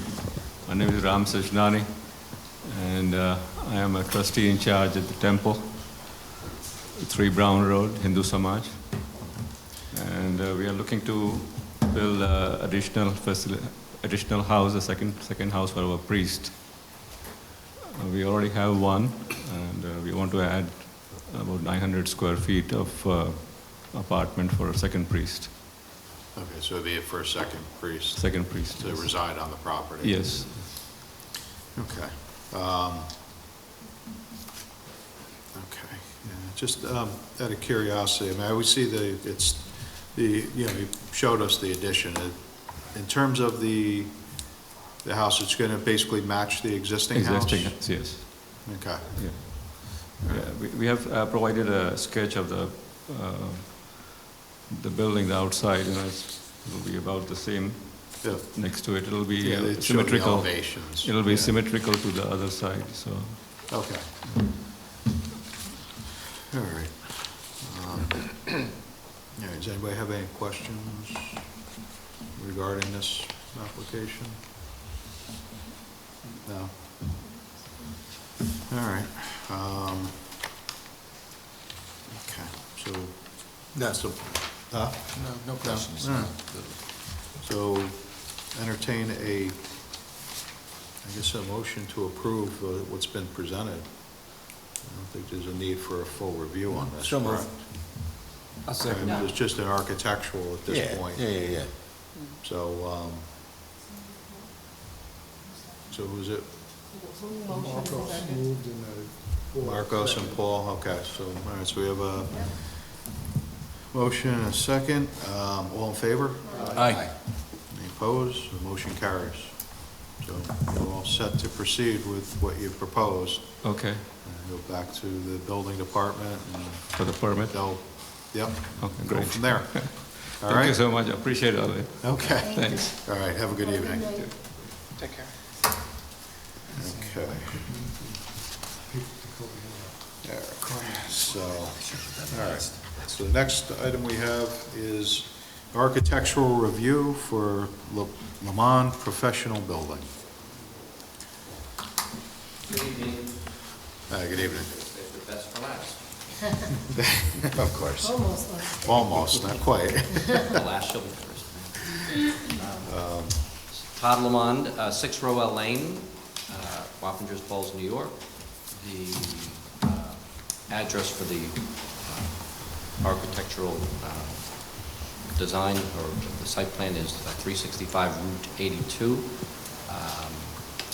It's right down from the Royal Karting, Yeah. first building. We know where it is. So everybody knows where it is. And just to show you the way it looks now, I don't have my whiteboard, but that's the building now. Yep. Yeah, we saw the pictures too, It's yeah. flat, like a shoebox. Yeah. Above residential, and this is zoned for commercial. Want to put another door here so that I can have my colleague pay one side and me another side. I have a picture of Photoshop is amazing. I think you have all the photos. Yeah, so that's this, we have the, your submission, right, so this is what you're proposing to do. Yes. So you're gonna, so basically, you're gonna break up the big flat face with putting a small, like, soffit, or some type of roof Yeah, midpoint on that wall. My colleague in Photoshop left out the blue canopy, that one was there, Yeah. so it's too late to change that. That's, it gives us a general idea of what you're looking to do. Yes, so, but it, actually, it's going to, we planned this for quite a while, so it's going to be color. And I have veneer, the stone, I'm trying to make this look commercial on the bottom. Yeah. So I have the veneer that's going to go up 45 inches. And again, you have all of this. I was at Staples for an hour. Look way better than what's there now, absolutely. Okay, so, and then the signage, that's, you have all of that as well. Okay. Where was he looking at the signage? I didn't see that. To the side of the building? Well, he's got, It was just on the one side, right? He's got, here, this is the signage. So this is where you're proposing, right, with your signage, so you have that Yes. drawn in, so he has Yep. 2 locations, one being a freestanding sign, and then the other being a smaller sign up on the side wall. Oh, okay, okay. Yeah.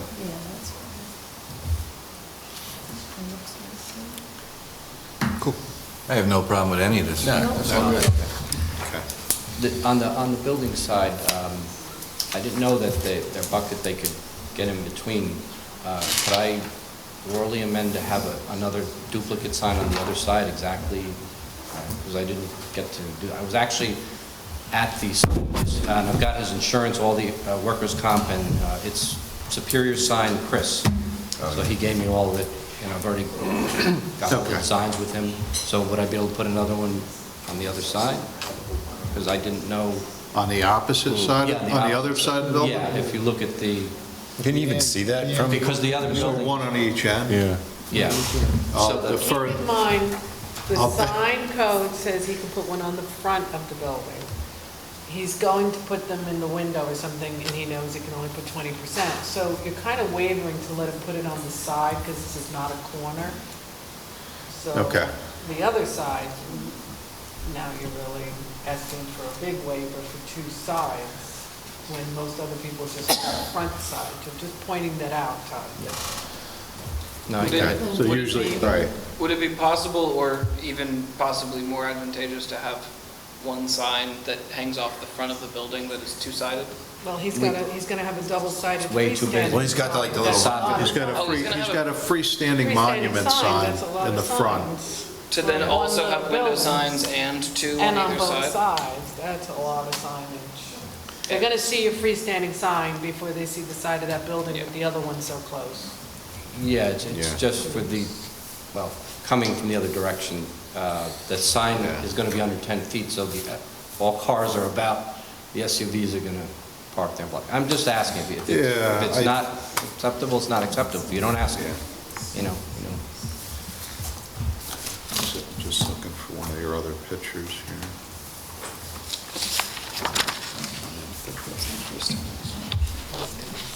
And it's a 3x6 flat. right against the side. Okay, all right, so this is your sign, but this was going in the window, Actually, Yeah. the one in the back of the packet. I know I saw something, but it's not, this is actually, I got a photo.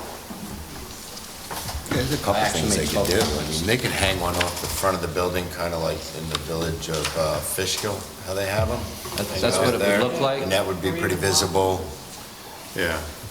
Is that the one? That's the. Oh, yeah, one that's side. the monument sign you're proposing? Yeah, that's on the flat side. He just literally Okay. did it today. So I just. So overall, that's an 8-foot high sign. With It's a 5 three, foot- yeah, with three, 5 it's a foot of 3x6 signage. flat against the, Yeah.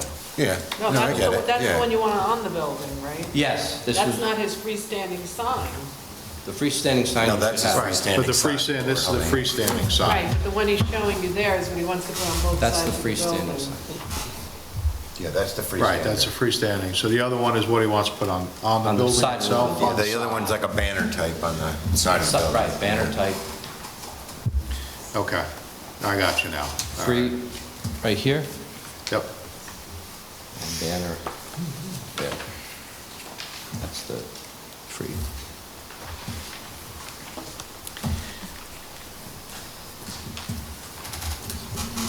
Any lighting on that signs? Yeah, you don't have any proposed, right? No lighting on any of the signs? No So it'll lighting. just be whatever's there? Yep, just whatever's there. Okay. And the other building, you can see, it's very close. The other building was the vape shop, the dark Yeah. gray, Yeah. by the mobile Yeah, station. yeah. There's a space of about, I don't know, 8 feet. Actually, the So mobile, it would just be above where, Yeah. it's just enough. And I looked at it, and he looked at it, and so that's why I apologize, it was last Can you minute. put one on the middle of the building as suggested by a few, so that it can be seen coming and going without putting signs on the sides of the building? As you just said, you only got 6 feet, 8 feet, whatever. Yeah, but his roof is low. No, what I'm saying is if this is your building and you put it right in the center coming off the building, like the Village of Fishkill or Wappingers, Right. that would be visible above a car and Right, solve on the- it, but only right. be Yeah. one sign. With the blue awnings, I have to leave room for them, the soffit, it. which raises the question about the awnings. They're just going to be blue, no wordage on there. Blue, yeah, it would have just on the valance, just the address, which is Just okay, Hang on, Yeah. right there. the 365. Route Okay. 82, right. Suite 142 Show him that. for the address, yeah, Yeah. for the post office. What we're suggesting would be a sign that would hang on the building right here and come out and would be visible in both directions. As opposed to putting a sign on the side of both sides of the building. Yeah, because you're gonna hang them up higher like the White House or anything that's down there, you know, He's got Love a and lot- He Grill. has room between the soffit that you're proposing and, Right. I wanted to keep the aesthetic, Yeah. I well, designed it those so signs that are it was. like old country time signs which go into the hamlet. Yeah. Well, then if I can go back You just the guys one side then, go. and leave the front, I'm very I mean, you're gonna neurotic as put far as the- the way things right. look, I'm trying to make it, But on your monument sign, you're going to put the same thing you put on this sign, you're going to put on the wall also? pretty much. It's really, except there'll be a phone number for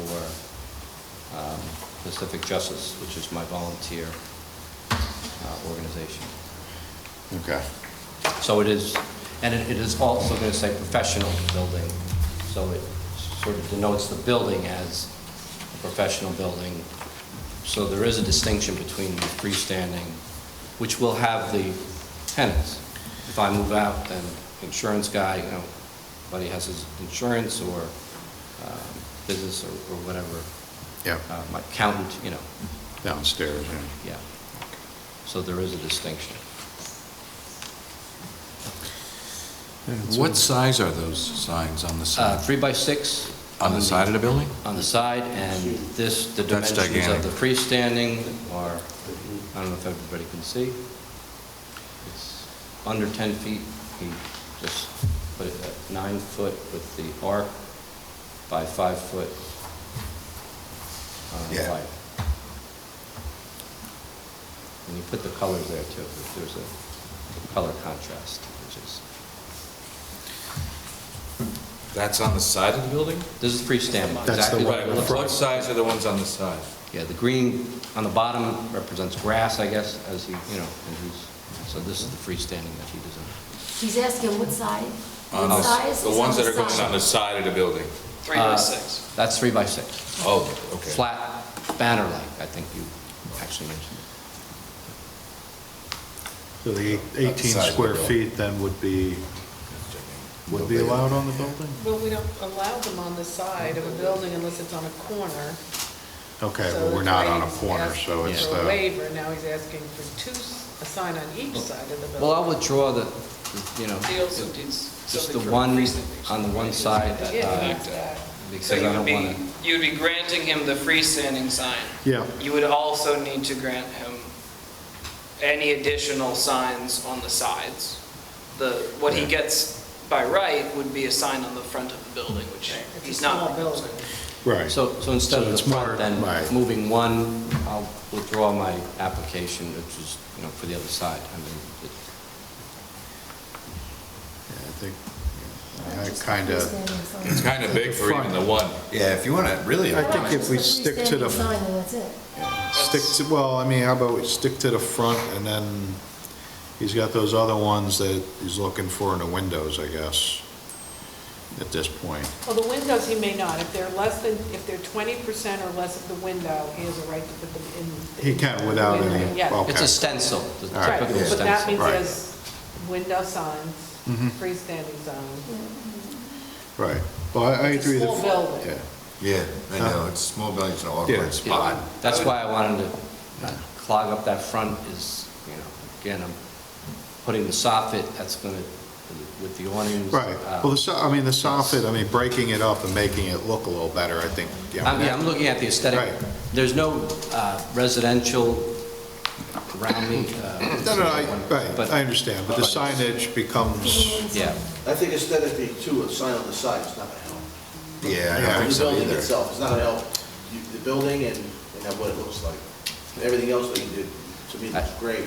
Yeah. A sign, especially one that big on the side. Yeah, from what we see come through here, a lot of times if you have that one that hangs off the front, like we were talking about, like in Fishkill, more people will actually probably see that because it protrudes off the building. So it'll catch their eye better when they drive by, and you can, one sign, you can get them going in both directions, as opposed to even if you had two on the sides. But the monument is perpendicular to the road, right? So that's double-sided, and that's gonna replicate that Well, visually. yeah. Well, on the one side, so on the perspective that he gave us the picture of, again, he's taking a picture from, from the side of the road, Yeah. shoulder, as opposed to being in the road itself. So and it's on a curve too. Yeah. So, the house is kind of, it's not parallel with the road, so it's kind of twisted. So that sign, I think is going to won't get the visibility that you think you're going to get, from the traffic. Well, Because it's going to be, right, because it's not like that sign's going to be perpendicular with the road. I've looked at many buildings on signs and, been designing this, as you could see, the other side, it was last minute only because I didn't know to put it on, but it does look better on the side than hanging off the front. It's, we went through a lot of models, and again, it's to designate the building as a professional building with the address on it. Right. And, the phone number for my volunteer practice, so it's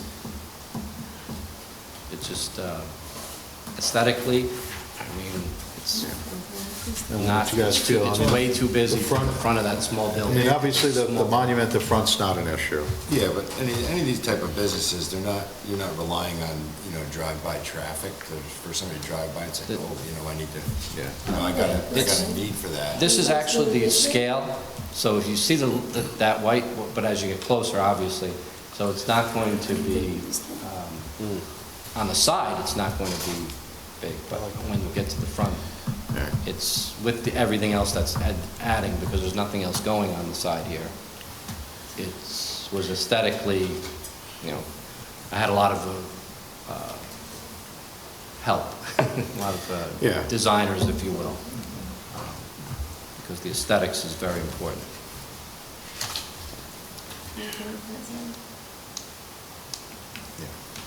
All right, I just, yeah. All right. So obviously, I guess everybody, all the board members were good with this, with the front. I'm good with that. Right, so everybody's good with that? Yes. Okay. All right, so we had that one's out of the way.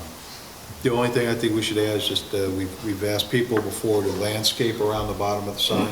Right, but some small lighting on that would also probably be okay, right? Like a small, like downward light that doesn't, I don't know. From the top down. Like in the winter, Something- yeah. Just wash something washing the front of it. Yeah, that's all. Yeah. You know, just like you have in like if you drive through like Hyde Park, a lot of those wooden signs that they have like that, they just have a very small dim light that just shoots down at Right. it, just so you can see it like, Yeah. you know, in the winter time in the afternoon. Is that something you would want to What's that, enhance, sir? to enhance your advertising as people drive by? Is that something you'd want, the lighting? You mean like a spotlight up? Yeah. to the- Yeah, well, not up, but down. It would Be a downward facing, very dim light, but just enough that it lights it and you can read it and see it when Are you you drive by. talking about the freestanding? Yes, we're talking about the freestanding. Yeah, Trying I to get a consensus from the board to get at least this put to the side at this Yeah, point. Okay. I mean, either up or down, yeah. I mean, Yeah. Yeah, it's gotta be down. Down. Up is bad, down is good, okay? I leave that to the superior sign guy All right, and my people that are designing all this. okay, so the front, the monument sign, I think we have a consensus then that Freestanding? if you put this up, the freestanding sign, For you, okay. with some landscaping underneath it. Yeah, that was the intention. I'm not, all of this is gonna be very costly. I know, yeah. So I'm not talking, we're not talking I'm gonna make- extensive, but, I Yeah, mean, oh, no, I'm gonna something, make it. right, to make good. it look, Yeah, to this give it is some, not- to right. some Yeah, look. that's my And with design. the option, if you wish, to put some downward lighting on Yeah. the face of the sign, on both faces of the sign. All right, so at least we have that one issue's out of the way. The topic of the architectural with the soffit across the front, the three awnings, Yeah. and the stone veneer at the bottom, everybody's good with that? Good with all that. Yes. Awesome. Okay, so that item also, everybody's good with then. Okay, so veneer is on the vertical side, but. Right, you have, right, as you have it proposed, with Right. the bottom of that, like Yeah. a wainscot across the bottom, you're gonna put some type of stone. Yes. Okay. And also, a sidewalk type of pavers. Across the front, you're gonna do it. Right, across the front. Yeah. Well, Okay, yes, everything I was forgot to- described in detail, yeah, in the, Okay. All right, so we forgot to mention that, so the including the narrative. sidewalk. So, okay, so everybody's Yeah. good with that? Yeah. All right, so then that leaves us more or less with, what does everybody feel with the signs on the side of the building? No. No, That's not, okay, all right. So that becomes, I don't think the board's in favor of the side of the building. Not even one side. Because if we put it on the front, I feel, there was just an accident today at this intersection. I've been talking to the neighbors. People turning to, like, read a number, that's a dangerous intersection. Yeah. I just moved in here in April, so I'm talking to the person who is owned for 14 years, right next to me, and then it's a little the body shop. Volkswagen guy. Little body shop. Yeah. It was just an accident today, a really bad one. I mean, it's a good thing people are, Yeah. and I just don't want to have the front distract. This would, as people drive, they glance, and I wouldn't even put it on the other side, but Yeah. this is going to be busy in front of, trying to mitigate, and balance the aesthetics with somebody just trying to read a phone number. I Right. just, and if I'm allowed to do it, fine, but, if I can't do it here, but I just, would propose to the board that,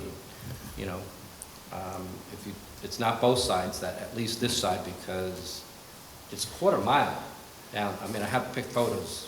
You can see all the way down to the next light, which is the smokehouse. Quarter mile. And this is all woods up to Royal Carding. Right, no, So- yep. Yeah, we know the area. Yeah, we're So it's the familiar least with- intrusive. Right. The previous owner was here recently, so we've already looked at this property. Oh, okay. Right, so, Brian Burke, yes, okay. yes. All right, So good. he was here looking to do something different, but, Yeah. but, He yeah, wanted to put we're apartments familiar, we're down. familiar with the property, so. Okay. Yeah, so I'm trying to balance it to what it is. It's a mixed, was told, "Don't- you can't put residential there, so trying to make it a professional building without too much bling, just the right balance. It's a lot went into the Yeah. planning with all this, so, No, I, with the signs. yeah, I think everybody's having a tough time just I think the size seeing is the a problem. benefit, yeah, the benefit of it. You know, and then it's opening up, you know, and again, it's, you know, for us, it's opening up the door to other businesses. So you get somebody else that comes in who, you know, has a property in the middle of the block and, you know, well, you know, we want to put signage on the front and signage on the side and, Okay. you know, Yeah. that becomes kind of, you're trying to hold it to the front of the building as a standard. Okay. I understand. Okay. Yeah, I All right. understand the job you're doing, so. All right, so I'll put it in the front. I'll find a way to squeeze it above the soffit or something. The I banner don't sign think I on the want to hang front, it. that's what he's describing. Doing the what? The, He's describing moving the banner sign from the side of the building to the to the front. front of the building, yeah, Yeah, as long as, yeah, that's within. yeah. If you want to do that. You've got that a would nice be- spot right there, too, between those two windows on the right side. You Is that what you're talking about? Yeah. To hang. We'll be over the, well, there's going to be a blue canopy over those two doors in the Yeah, center. we're looking And then at there's the gonna be second floor. a soffit, but above that, you know. Right above that, there's that It's- blank it's- area. It's smaller than, it starts to get, if you look at that area, the Right. blue canopies and the soffit, it gets. So we're kind of, yeah, so just for clarification, we're talking about this area here, correct? Yeah, Okay. that would be the only, I mean, I think everyone's going to see the freestanding sign. I think that's going to be the focal point. That's what they're going to see, that's where they're going to see the Right, address. they're gonna see the that's where they're front. gonna see the businesses. Yeah. That's what they're going to see, they're not going to, Yeah, they're not gonna see they're anything. not going to see, you know, anything on the building. again, vehicles can, you know, hide those signs, so, if it's not approved for the side, I'll move it to the. Move it to the front. Okay. And this is the window stencil, 20% as, Yep, supervised. okay. Yeah, that looked good. That looks good, yeah. Okay, so if we're all good with this, then I think we've addressed all the items you brought to us. Yes, the rest is in the Okay. narrative I put in there, which is all in there. Everything's good except for the signage on the side then. All right. So side to the front. Okay, so get a motion to approve the proposal as we've currently discussed. So moved. Okay, motion made, second, all in favor? Aye. Any opposed? Okay, so motion carries. Thank everybody. Have a good night. Everybody have a good evening. Thank you. Thanks. Okay, thank you. Have a good evening. All right. I'm glad to see you in there, too. Thank you. Any other stuff? All right, let's, where's my agenda go here? 4 minutes to stretch and go out. That's yours, I'm good. Okay. All right. Okay. Okay, our next item on the agenda is an extension for Calvary Chapel of the Hudson Valley. They're seeking a site plan application approved on March 2014. Currently looking for an extension retroactively from March 12th, 2021 to go through June 11th, 2023. I'll make a motion to grant that. I'll second that motion. Motion's made, seconded, all in favor? Aye. Okay, so that's approved. Wappinger Farms Estate subdivision, they're looking for an extension retroactively from July 28th through October 27th of this year. Is that enough time for them? I believe, That small So extension? everybody's okayed it, as far as the consultants, except for the attorney, he's just looking at some easements. Yeah, he signed off as of earlier today, waiting for the signature Oh, today. Oh, so they should be Okay, good so then it's with very that. Oh, so similar, it's, so I didn't- okay, so that's Where's all that been from? resolved? Is that the one on Robinson? Yeah. Yep. Okay, so entertain a motion to approve the I'll move that. extension. I'll second. All right, motion made, second, all in favor? Aye. Any opposed? Okay, motion carries. Okay. So our next item on the agenda is miscellaneous regarding the site plan, lot line consolidation, and special use permit for Route 376 Holdings. Good evening, Mr. Chairman, members of the board. My name is Christopher Lapine with LaBella Associates, representing the applicant this evening. Going to make this quick because I think you've had a long evening. Real simple, this project was approved in April of 2021. The sign for the site, which is located at the southwest corner of the project, was originally proposed to be set on a 1.5-foot fieldstone wall and raised 9 feet above the fieldstone wall. The applicant's desire is to lower this sign by about 3.75 feet and raise the stone wall, and they'll place the landscaping in the front of the fieldstone wall as originally proposed. That's the extent of the changes being proposed. Just one more time. The site sign, Yeah. it's in the northwest corner. Because the bottom, the only reason why I'm asking is because the bottom looks architecturally the same, but just, go ahead. Their sign, which is located in the southwest corner of the site, they're looking to lower it. These details aren't to scale. Right, it's not but- the scale, the measurements I saw. Right, It's not to scale, okay. So they're looking to lower the sign that's currently proposed to be 9 feet above the fieldstone wall. They're looking to lower this sign by 3.75 feet.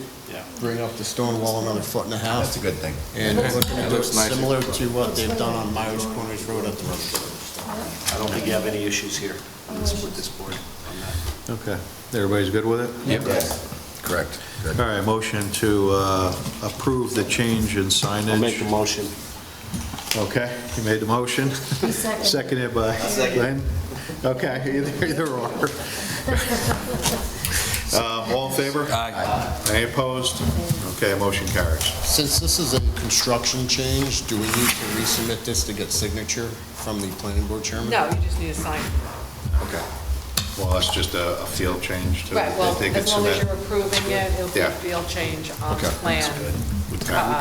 which will be then formulated with the sign. Okay. All right, thank you very much, I appreciate your time. Okay, thank you. Good evening. Thanks, Chris. All right, so we got one more item to discuss. This was Barbara that threw it in at the last minute. I'm gonna throw Barbara under the bus. There's nothing else on my Yes. paper. There's All right. nothing else on my paper. Yeah, so this one. We still tape? Yes, we're still taping, so we gotta let's kind of keep it, let's keep it professional, okay? All right, so this is a proposal by Ober Creek Farms. If everybody's familiar. Yeah. Alex Reese's property, which is on the Hamburg Road. He currently has the farm stand and the barn into the back. So he's proposing some changes, because he wants to take and convert the barn into a distillery. Okay? So there's gonna be more public access to the property. Nice. But he's also proposing some parking. And the other barn, Huh? the other barn too. And the other barn behind it, sorry, yeah. So that's gonna be a tasting in the back, yeah. So so the other question comes, I forgot to ask this one, was where the brewery is now, is that staying in the back? That's all gonna move to the front of the property? Right, so the one barn is going to be renovated as the distillery. Yep. The other barn is gonna be open to the public as a tasting room, and it can be rented for venues. Yeah. That's why he's showing a lot of parking, outdoor seating, so if people wanna eat out, you Yep. know, nostrings. I mean, same as all the others. Yep. What's the parking count, and is it paved or gravel? think he's keeping it gravel, Yeah. and he's also looking to put another entrance further west on New Hamburg. Yes. This is gonna help with fire, circulation, Yep. and also with the traffic. That's, the Yeah. original entrance where his farm stand in is right at that intersection with Wheeler Hill Road. Yeah. So the entrance down further, he's already in talks with the DPW, so he knows he needs their approval. But the sight distance is actually better because there's a bend at the upper one. And he's also already at the health department on this. But he wanted to just kind of introduce it to you, and then he'll make an application. This is a farm, so That'd be a great it idea. won't be as intense as a regular commercial, but he wants to do his due diligence with you. Okay. The only thing I know with the parking, I just want to raise one thing that he probably should, you know, because if he's leaving the parking lots gravel, which, you know, which is good, but he's got the, you know, he's got the walkway, but he should probably look to be paving the handicap parking areas. So that though, you know, he can maintain show that, that he can paving. maintain a good access from there, you know, onto the property or into the buildings. Other, yeah. He just has to meet the accessibility requirements. Sure. But, I mean, other than that,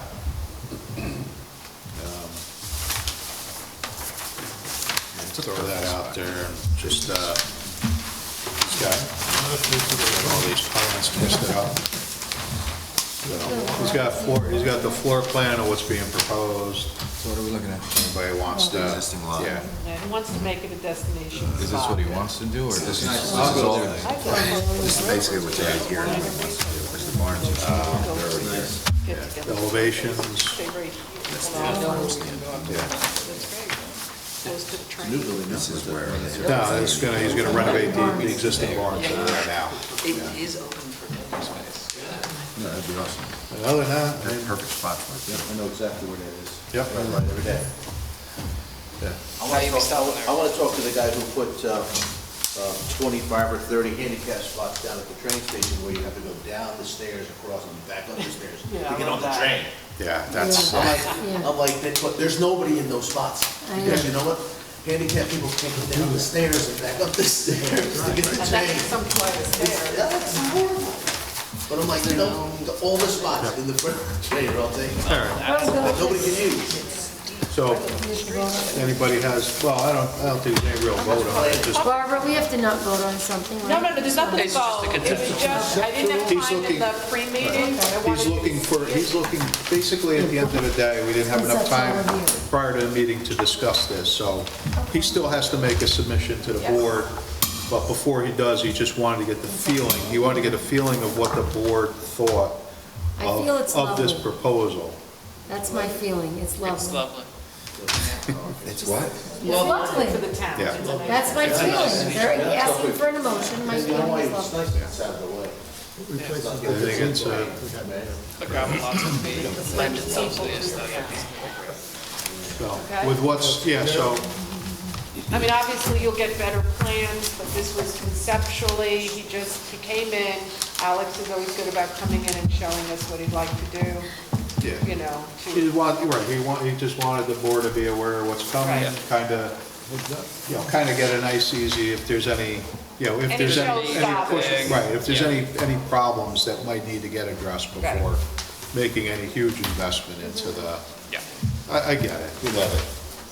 Yeah. So, and Alex says, okay. I was wondering too with the, I was asking, I took him 3 times to get to how many cars he's gonna have in the lot. You know, and also I asked him how many deliveries, and it was like 5 deliveries a day, and that's what, 25 cars, so. you know, Oh, with the so- CarMax, So they're yeah. selling 25 cars a day, maybe, I don't see you need 77 spots to sell. You put 8 to 10 25 cars in a car carrier. Huh? You put 8 to 10 cars in a car. 8 to The 10. big ones are 12 car. Well, still, it's not, you know, 40 or 50 cars a day. There's no way they're more than 50 cars a day. There is no way they're selling 50 cars a day. well, the math, that's what I'm just saying, I was just trying to figure the math, you know? Because they'd have to say, well, we're selling, you know, 50 Listen, I cars don't a think day. they're selling 8 cars. Well, a day. it also comes down If they're to, selling 8 cars a day, I'm gonna go get a job there and sell them 8 Marcos, it cars. also comes down to cross-transportation. I want the blue, so you know, send me the blue and I'm gonna take the black. It's gonna be busy. It's gonna be busy, Okay, well, whether they sell it or not. with this one being done now, we're at to the end of the agenda, so there's only one thing left. Yeah. Hold on. Yeah, you know. I second. Hold on, wait. I would just like to take a second and publicly thank Ralph Marinaccio for his years of service and loyalty to the board. Yes. And to welcome Ronaldo Lechos to the board. Amen. Here, here. Yes, it's welcome to the board. We'll have to, Although I don't yeah, I'll have to think I reach out to perform a Ralph and welcome, talk to I'm him. just They did once I'm already, just saying, I but, don't think I perform a welcome, just, yeah. Did you change the group text? I'd like to make a motion to adjourn. Change the group text? You know it, baby. yeah, I did change it, Good night. okay. It's all updated. I'm ahead of you. Okay, so, I didn't get a phone. somebody made a motion, everybody's all in favor? Aye. All right, good. All right, good night. Safe drive home.